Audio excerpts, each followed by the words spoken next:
I'm late. I had to stop by the Wax Museum again and give the finger to FDR. We know Al-Qaeda, Zawahiri, is supporting the opposition in Syria. Are we supporting Al-Qaeda in Syria? Well, it's a proud day for America. And by God, we've kicked Vietnam syndrome once and for all. Thank you very, very much. I say it again, you've been had. You've been took. You've been hoodwinked. These witnesses are trying to simply deny things that just about everybody else accepts as fact. He came, he saw, he died. Well, we ain't killing their army, but we killing them. We be on CNN like, say our name, bitch, say it 3 times. The meeting of the largest armies in the history of the world. Then there's going to be an invasion. All right, you guys, introducing the great Eric Margolis. He wrote War at the Top of the World and American Raj, Liberation or Domination, and he writes regularly at ericmargolis.com. Spell it like Margolis. ericmargolis.com. Welcome back to the show. How you doing?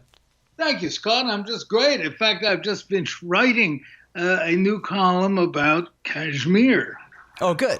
Well, I was hoping I'd get a chance to read your new piece about Kashmir before the interview, but you'll just have to tell me what all's in it. I'll be glad to do that. All right. So the big news is that the government of India, which has had essential dominance over Kashmir, but has granted it autonomy and statehood to a degree, has now unilaterally changed that status over the dead body of the Pakistanis, who are now stark raving mad about it. So what's the deal? Well, the so-called autonomy for Indian-ruled Kashmir never amounted to very much, but it did have one important element, and that was that non-Kashmiris were not allowed to buy land in Kashmir. Now, India's new prime minister, Narendra Modi, is new best friends with Benjamin Netanyahu of Israel. And guess what? Modi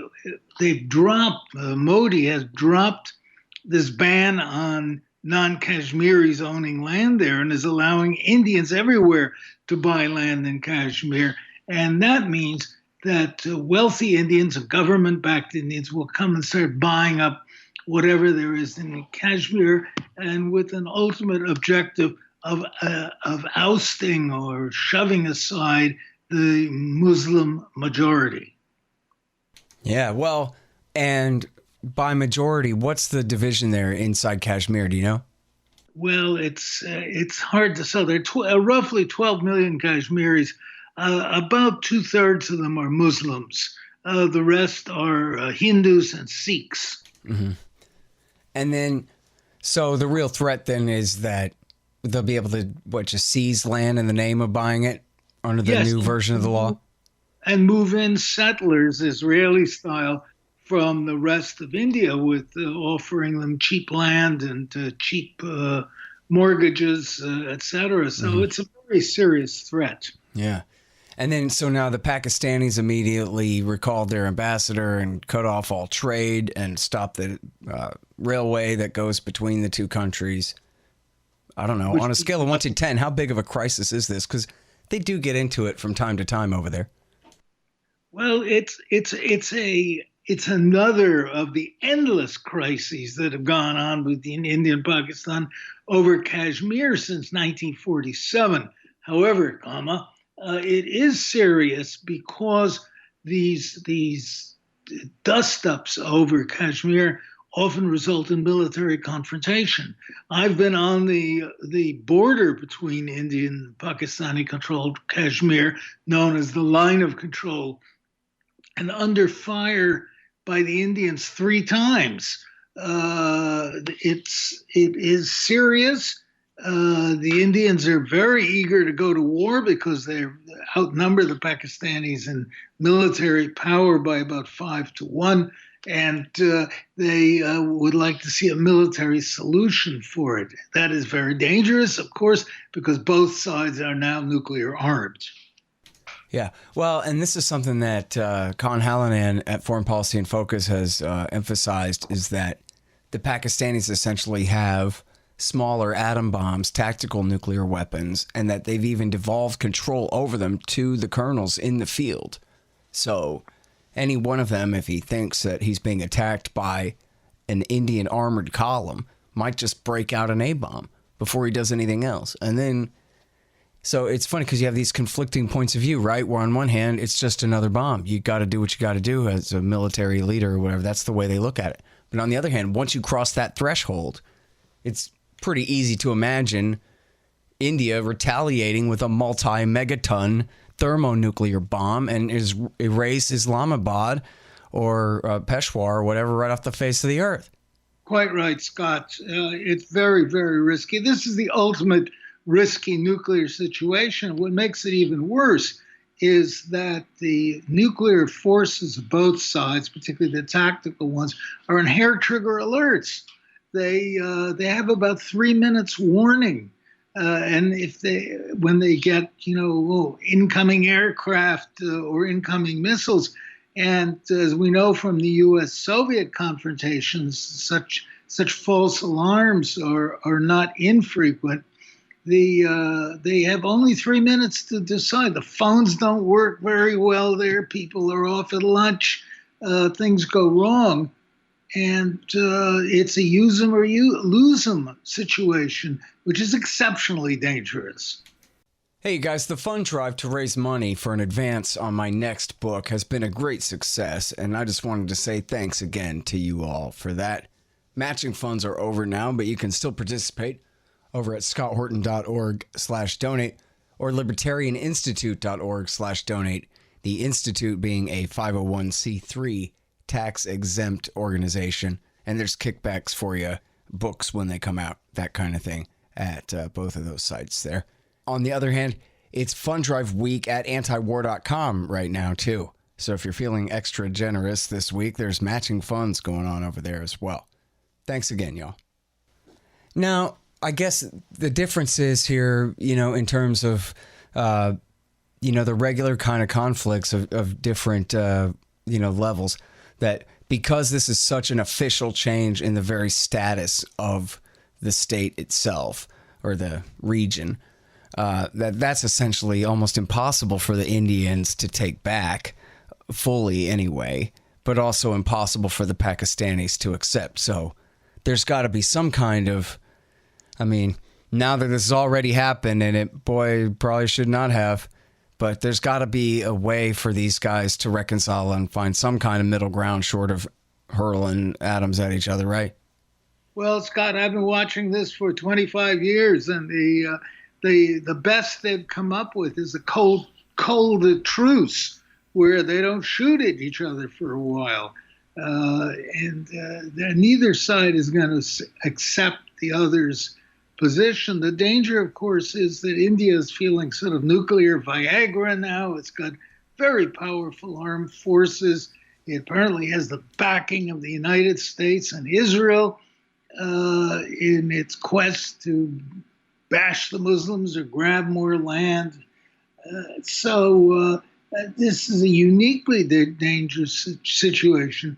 It is apparently, we think, intent on dividing up Indian-occupied Kashmir into 2 or 3 different states, which would make it even harder to resolve once it's done.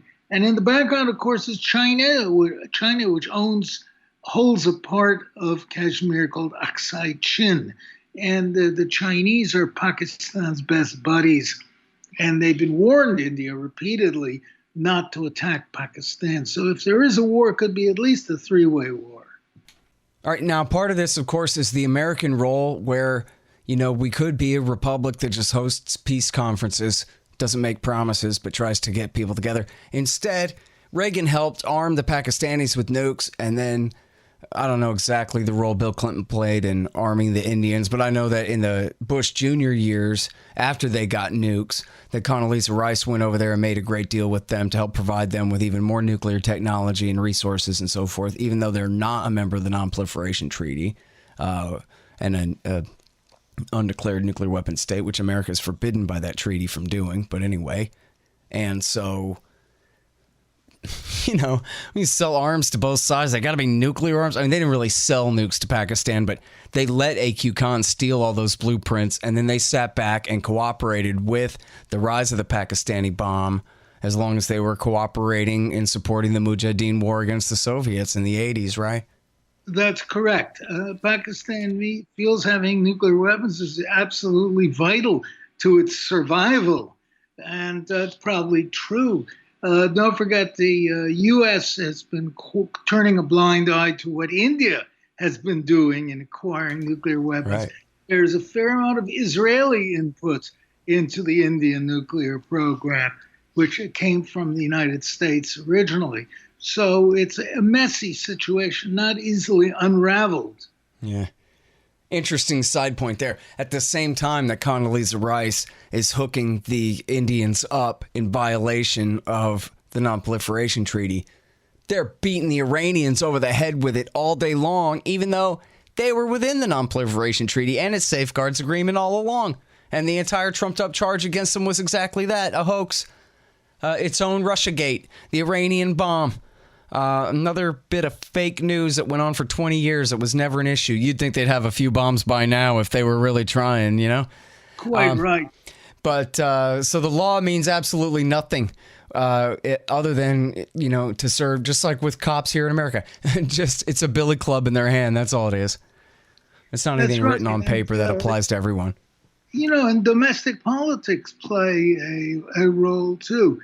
The Indians are tight as ticks with the Israelis. Israel is India's second largest arms supplier now. And the ever-growing Indian population in the United States, which is well over 3 million, as I understand, and who are a very hardworking, productive, wealthy group, are contributing to the political situation and supporting India. So the American presidents take that into account. Yeah, that's an important point. I guess I hadn't really thought too much about the Indian lobby in America, but it's big and growing. Yeah, there's a long-form article for some enterprising young journalists to take on there. And of course, as you say, their relationship with the Israelis, that the Indian government's relationship with the Israeli government means their lobby's relationship with the Israel lobby in the U.S. too, as we've seen with Turkey in the past and other countries. That they're smart. They say, hey, look, who's the most powerful foreign lobby in D.C.? Israel. So what do we do to make friends with them? Same as the Saudis and the UAE and whatever. That's the path to Congress right there. That's right. So, yeah, too bad the Pakistanis are a little late on catching on that bus. They could have been at the forefront. But anyway, there's also with this guy, Modi. I mean, just how right wing is this guy? I'm reading a couple of things here trying to prepare for the show today about how there's this state in northern India where they're going to strip the citizenship of essentially everybody up there and claim that they're Bangladesh's problem and kick them out, even though Bangladesh doesn't want them either. And I think essentially it's because they're Muslims and they're trying to reestablish a higher percentage supermajority of Hindu voters to Muslims. Is that it? Well, I'm not sure which state this is that you're referring to. It's Assam is what it's called here. Oh, Assam. Yeah, mm-hmm. Assam has been unrest there for decades. That's where a lot of our tea comes from. And Northeast Hill states used to be known. And there's tribal unrest there against Indian rules. Not the Muslims so much who are a problem. It's the Assamese tribesmen. Also in the other states around there too, Nagpur, for example. But they're also, they've started this process in the mountain state of Ladakh on the other side of the Himalayas. And it's a very wild place. It used to be called Little Tibet. I've been there. There's not much air. And it's very, very high air, no air, and lots of yaks. But it's very strategic. And it's right underneath Chinese Xinjiang.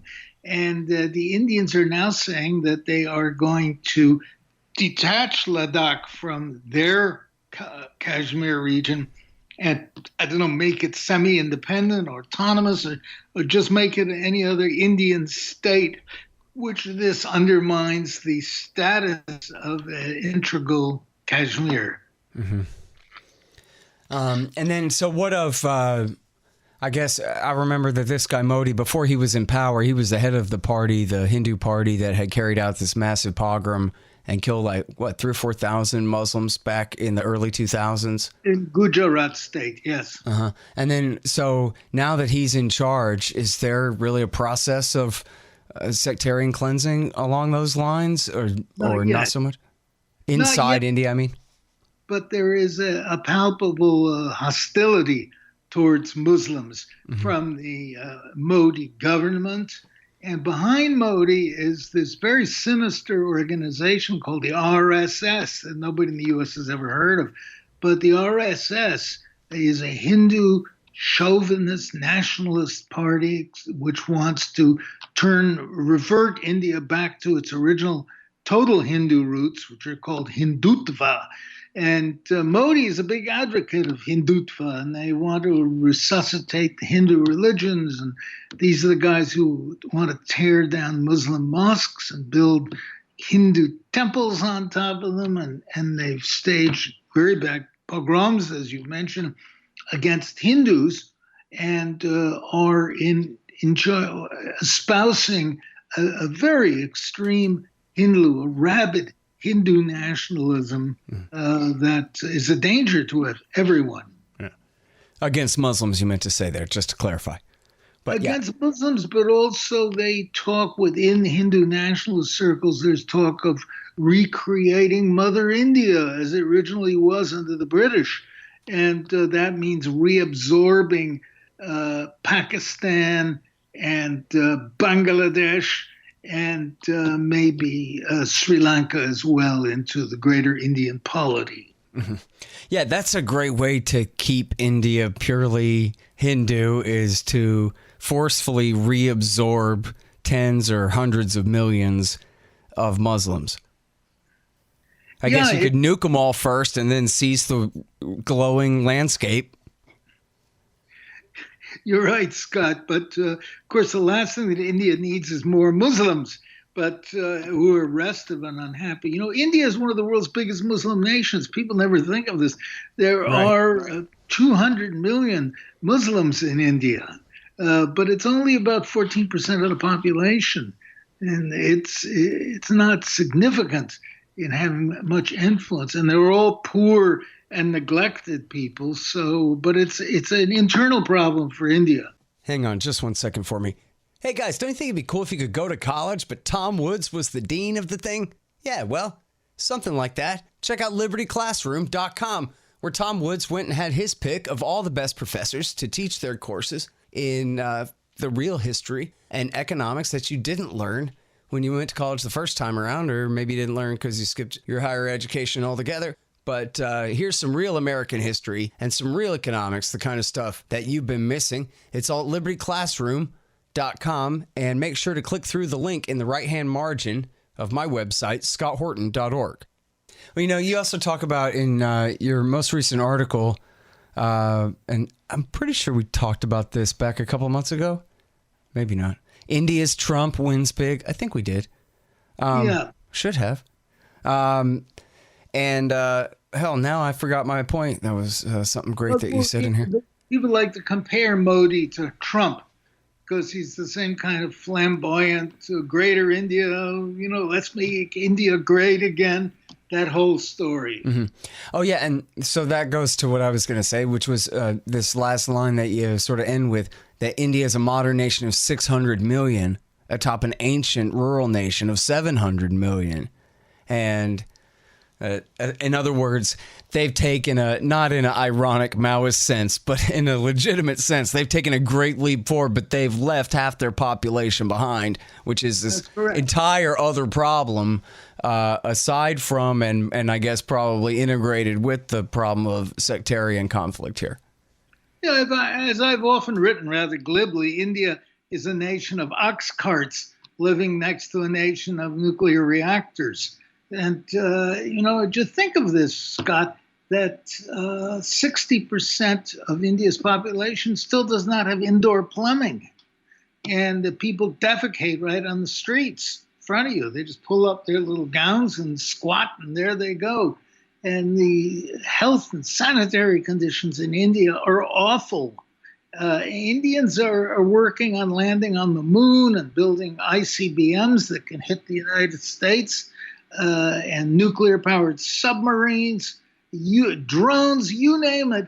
And yet they have this catastrophic situation of living in filth and rural backwardsness. And then and this is the constituency mostly of the current leader who's promised to make India great again by taking it back to when it was more like that? Yeah, well, there's a lot of importance to regional politics in India. It's such a big country that no one party dominates at all, but there are lots of regional parties, but the Hindu nationalists are very influential because they appeal to the lowest denominator of the population. And they're backed by armies of radical Hindu holy men who are always waving swords, just so there are similar Muslim holy men in Pakistan waving their scimitars.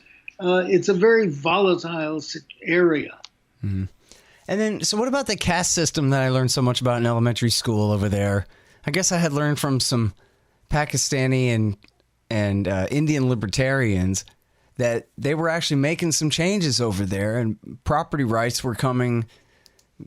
You know, it's funny, like this right-wing position supposedly of property rights was the radical change against the conservative old communist power in India, where, you know, once a guy can really own a piece of land and have that protected, then it doesn't really matter where you're from. If you're good at improving your lot, then you can do so and keep it that way. And that was really changing the order of things around there. On the untouchable caste, known as Dalits in modern terminology, make up something over 20% of the Indian population. And they are a terribly racist, primitive reminder of India's Hindu past. There was a time, and even today, when Hindus feel they've been defiled if a Dalit or untouchable's shadow falls upon them, or if they touch an eating utensil touched by a Dalit, or mix with them in any way, or intermarry. So, and the Dalits are treated abominably in India. The women are raped, the villages are burned, they are persecuted. But the Indian government has tried hard ever since independence to uplift the untouchables, or the Dalits, improve their lot. But it's like trying to cure anti-black sentiment in the American South. It's not something that the government can easily do. And it's a very difficult, slow process. Yeah. Well, so tell us some good stuff about what's going on with India and or Pakistan right now. Well, not much good news out of Pakistan, I'm sad to say. And it is a wonderful country. It's a very interesting country. It's wild and crazy. But it will hit 200 million one of these days, too. So it's a very important country, but its economy is in a mess, and it is still gripped by rural feudalism, where big landowners control everything. And it has a lousy ruling class, as we've seen from recent governments. So Pakistan is going nowhere fast. India, by contrast, its rival, is making great economic progress. Its economy is doing well, even though we get a lot of BS about how well it's doing, and we can't trust the figures coming from India. Nevertheless, it is on the move. And what made the difference was that former Indian governments ended what was called the license Raj, or the licensing system that kept bureaucrats in control of the economy. They freed the economy. The economy is doing well. It's making a lot of industrial progress in computer technology and medicine. So the news is pretty good for India, even though it has huge Himalayan-sized problems to deal with. Yeah. Well, hopefully they'll figure out it's in their interest to keep the peace here. I mean, I think probably most experts on this agree that This is the most likely place for nuclear conflict to break out in the world, although it seems like the Americans are trying to make Eastern Europe or maybe the Western Pacific Ocean there a more likely candidate at the rate they're going. But anyway, it would be such a tragedy to see all of these countries and Kashmir itself probably destroyed in a conflict over who's going to control this area when belongs to the civilians who live there. None of these governments anyway. They ought to be able to decide their own way, and nobody ought to have to die over this at all. Scott, when I came out with my book about India and Kashmir called War at the Top of the World, this is a good 10 years ago, my main point was trying to underline the dangers of a nuclear conflict in the region.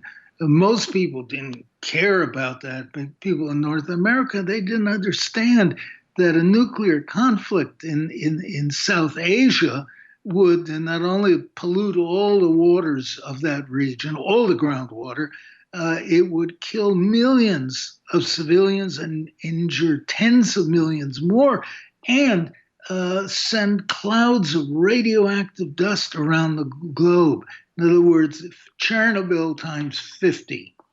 Yeah. Well, and I'm not exactly sure whose computer model to trust on what and what have you, but Daniel Ellsberg points at, and others have pointed at these studies that say even a limited war in just India and Pakistan, even if China stayed out, and Lord knows what would happen if China did jump in, what maybe America would start issuing ultimatums to them.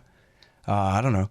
But even if it was just India and Pakistan, that would be enough with the burning of the cities and the forest fires and everything, that would be enough soot to cause, some level of nuclear winter that could, for all the complaints about global warming or this and that, this could be a nuclear winter that just wipes out global crops, at least in the northern hemisphere and maybe all around the world for years. And could lead to the death of billions of people, of starvation and wars over what's left and God knows what, just from one little limited nuclear war in this one area of the world. Scott, if mankind is going to destroy itself, the Indian-Pakistani border is a great place to start. You'll get maximum casualties being packed in, and the prevailing winds from there will take all of the radiation, spread it all over the place. So it's a terrifying thing. And these people are really playing with fire. Thank God, up till now, the Indian prime ministers have been very cautious. And they've refused requests by the Indian military to invade Kashmir. And the Pakistanis have been also cautious. But this can end. We don't know what Modi is going to do in India. Well, now, so what about the U.S., Russia, England, China? Are they saying anything about this? They're urging either side to do a thing or another thing? Well, that great peacemaker, President Donald J. Trump, just last week offered to negotiate the Kashmir dispute. Deal of the century. Deal of the century. Did so well with the Palestinians and Israelis that how could he not fail to do brilliantly with the Indians and the Pakistanis? These ungrateful miscreants, however, rejected Trump's offer and told him not to get involved. I doubt Mr. Trump really understands very much about Kashmir. And there's not much he can do. As a matter of fact, there's not much anybody can do. The Pakistanis can't do much but dig in and await a possible Indian attack. The Indians have let the genie out of the bottle on this issue, and their people are all stirred up, and all these poor people in the street are throwing rocks and yelling, invade Kashmir, kill the Muslims. And China keeps saying it's not going to let India crush its ally Pakistan. Pakistan and India are very close allies. So it's a big mess, and the other powers in the region, the other countries, are also deeply concerned by what's going on. So it's an evil portent. When it's going to happen, we don't know. Yeah.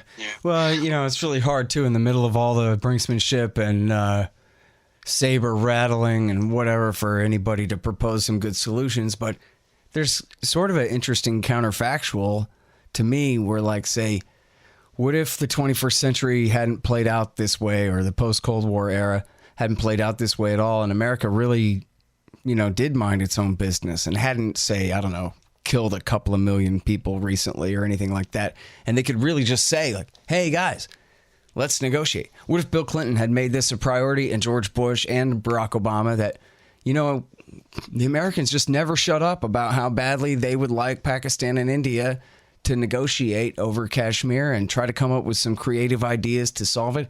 And it does seem kind of impossible, but, they solved the Northern Ireland thing. I mean, essentially, I don't know about permanently. I know everybody, and certainly you know a hell of a lot more about that than me. But I know that when I was a kid, there was constant fighting there and people dying all the time, and now there's not. And it's been a long time, right? It's been 20 years or something since peace broke out there. And so, it seems like if America wasn't up to no good all the time, and they were actually up to good, trying, that, maybe some creative people could have come up with a way to prevent it from even getting to the crisis where it's at right now. And instead, we're either, benefiting all the malefactors directly, or we're ignoring the situation entirely, It's Kashmir is too complicated for most Americans to understand. It is a really thorny issue, and it requires a knowledge of geography and history, both subjects which have vanished from the curriculum in the United States. So I've been trying to get people, senior officials, interested in this dangerous Kashmir dispute for 20 years, and I've gotten nowhere. The really things I don't bother with all this stuff. When they land in Brooklyn, we'll worry about it, but not until then. And it's a shame. In 1949, the UN mandated that a referendum be held under its supervision in Kashmir to determine if the Kashmiris wanted to join India or Pakistan. Well, the Indians thwarted the referendum because they knew perfectly well that most Kashmiris would vote to join Pakistan. And that was the closest we've ever come to any kind of understanding. So it's very discouraging. Yeah. Well, and of course, if you could get them to care at all, they just find a reason to launch a war, intervene, assassinate somebody, or start backing Al-Qaeda, suicide bombers, or some insane thing in the name of caring and trying to fix it. So that's right. Should be careful what we wish for. You ask them to host a peace conference, you get, $1 billion a year for Abu Muhammad al-Jalani. It's a problem, and Pakistan has a bunch of Islamic crazies who like to attack India and goad them and declare jihad against the Indians, and that provokes the Indians and makes them crazy. And that's the probable next step here, right? Is we'll see some suicide attacks, and the Indians will say, "Well, what brought this on? See, we have to clamp down." And then exactly. It's a really discouraging situation. I mean, I guess we like to think that the ISI is in control of all those suicide bombers, because what if they're not, and they're just allowed to, or, they're unable to stop them from just doing whatever they want on their own agendas chosen at the lowest level? They're not. In India and Pakistan, we look at them as great, central states. But in fact, nobody's in charge in these countries in a lot of places. People run around, do whatever they want, and there's not that much government control in some parts of it. So it's extremely difficult. And then the governments use some of these local fanatics to advance their own programs or to needle their enemies. And they've gotten used to it, and it works very well. Man, oh man. All right, well, listen, hopefully there won't be a nuclear war, and we'll get to talk again soon. I'm waiting for your new book on Kashmir to come out, Scott. Yeah, you know what? That's going to be the one conflict that's not going to be in my new book. I got every war except that. However, I have read at least major portions of both of your books, and I cannot recommend them more highly to anyone. They are just absolutely fantastic. And for anyone who's, loves your articles, they have not even the slightest taste of what you really have in store for them in those great books, War at the Top of the World and American Raj. So I'm happy to say that every chance I get, for real. Thank you, Scott Sahib. Okay. You guys, that's the great Eric Margolis. He's at ericmargolis.com. Spell it like Margolis. And this one is called India's Trump Wins Big. That's from back at the beginning of June, but he's going to have a brand new one coming out about the conflict in Kashmir. Probably by the time you guys hear this, it'll be there at ericmargolis.com. All right, y'all. Thanks. Find me at libertarianinstitute.org, at scotthorton.org, antiwar.com, and reddit.com/Scott Horton Show. Oh, yeah, and read my book, Fool's Errand, Timed and the War in Afghanistan, at foolserrand.us.